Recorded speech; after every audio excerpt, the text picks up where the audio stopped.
ನೀವು ನೋಡ್ತಾ ಇದ್ದೀರಾ ಒನ್ ಇಂಡಿಯಾ.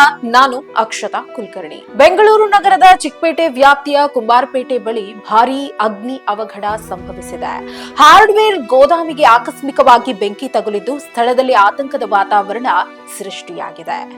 3 ಅಂತಸ್ತಿನ ಕಟ್ಟಡದಲ್ಲಿ ಕಾಣಿಸಿಕೊಂಡಿರುವ ಬೆಂಕಿ ವೇಗವಾಗಿ ವ್ಯಾಪಿಸ್ತಾ ಇದೆ. 3 ಅಂತಸ್ತಿನ ಕಟ್ಟಡದಲ್ಲಿ ಕಾಣಿಸಿಕೊಂಡಿರುವ ಬೆಂಕಿ ವೇಗವಾಗಿ ವ್ಯಾಪಿಸುತ್ತಿದೆ ಅಂತ ಹೇಳಲಾಗ್ತಾ ಇದೆ. ಗೋದಾಮಿನಲ್ಲಿ ಸಂಗ್ರಹಿಸಲಾಗಿದ್ದ ಪ್ಲಾಸ್ಟಿಕ್ ಪೈಪ್ಗಳು ಹಾಗೂ ಇತರೆ ಪ್ಲಾಸ್ಟಿಕ್ ವಸ್ತುಗಳಿಗೆ ಬೆಂಕಿ ತಗುಲಿರುವ ಕಾರಣ ದಟ್ಟ ಹೊಗೆ ಆವರಿಸಿದೆ.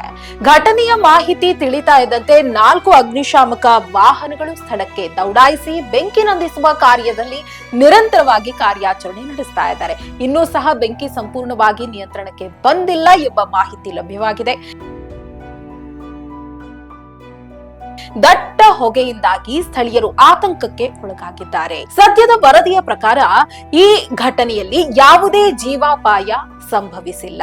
ಅದೃಷ್ಟವಶಾತ್ ದೊಡ್ಡ ಅನಾಹುತ ತಪ್ಪಿದಂತಾಗಿದೆ. ಗಮನಾರ್ಹ ವಿಷಯವೆಂದರೆ ಕಳೆದ ಕೆಲ ತಿಂಗಳುಗಳ ಹಿಂದೆ ಇದೇ ಪಕ್ಕದ ಬೀದಿಯಲ್ಲಿ ಮತ್ತೊಂದು ಅಗ್ನಿ ಅವಘಡ ಸಂಭವಿಸಿತು. ಆ ಸಂದರ್ಭದಲ್ಲಿ ಕಟ್ಟಡವೊಂದರಲ್ಲಿ ಬೆಂಕಿ ಕಾಣಿಸಿಕೊಂಡು ಒಂದೇ ಕುಟುಂಬದ 3 ದುರ್ಘಟನೆಯಲ್ಲಿ ಸಾವಿಗೀಡಾಗಿದ್ರು.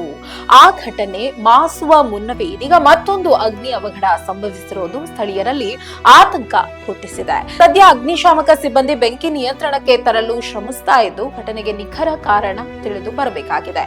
ಇನ್ನಷ್ಟು ಸುದ್ದಿಗಳಿಗಾಗಿ ನೋಡ್ತಾ ಇರಿ ಒನ್ ಇಂಡಿಯಾ. ಯಾವುದೇ ಸುದ್ದಿಯ ಅಪ್ಡೇಟ್ ಅನ್ನ ಮಿಸ್ ಮಾಡ್ಕೊಳ್ಬಾರ್ದು ಅಂದ್ರೆ ಈಗ್ಲೇ ಒನ್ ಇಂಡಿಯಾವನ್ನ ಸಬ್ಸ್ಕ್ರೈಬ್ ಮಾಡಿ. ನಿಮಗೆ ಬೇಕಾದ ಭಾಷೆಯಲ್ಲಿ ಎಲ್ಲಾ ಸುದ್ದಿ ತಿಳಿಬೇಕು ಅಂದ್ರೆ ಒನ್ ಇಂಡಿಯಾ ಆಪ್ ಅನ್ನ ಡೌನ್ಲೋಡ್ ಮಾಡ್ಕೊಳ್ಳಿ.